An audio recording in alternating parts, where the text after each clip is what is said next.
ہو سکے تو کم از کم 14 شعبان کو روزہ رکھیں اور 15 شعبان پیر اور منگل کا روزہ ضرور رکھیں.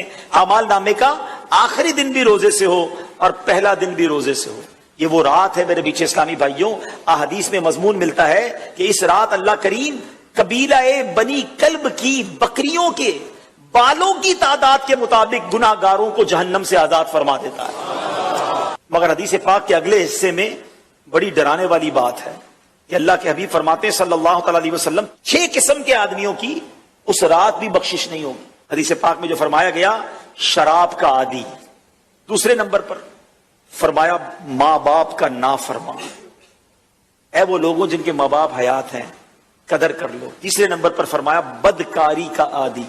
نمبر 4 فرمایا قطع تعلق کرنے والا. پھر فرمایا تصویر بنانے والا، یہاں اس کی تفصیل ہے. اور پھر فرمایا چغل خور، یہ نہیں بخشا جائے. ادھر کی ادھر لگائی بجھائی جو کرتے نا وہ نہیں بخشے جائیں.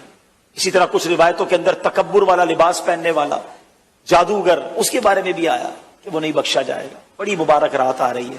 اللہ سے دعا کرتے ہیں یا اللہ گناہ گار ہیں مگر بندے تیرے ہیں، کروڑوں بخشنے مالک تو نے ہمیں محروم نہ کیجیے. ہمارا بھی اس میں نام لکھ دے مالک، ہمارے ماں باپ کا بھی نام لکھ دے، ہمارے بھائی بہنوں کا بھی نام لکھ دے، ہمارے مرحومین کا نام بھی لکھ دے، ہمارے گھر والوں کا بھی نام لکھ دے. اللہ ہم سب کی بخشش کر دے. میرے رب کی رحمت بہت بڑی ہے. توبہ کر لے، بس سچی دوستی کر لو نا اللہ سے.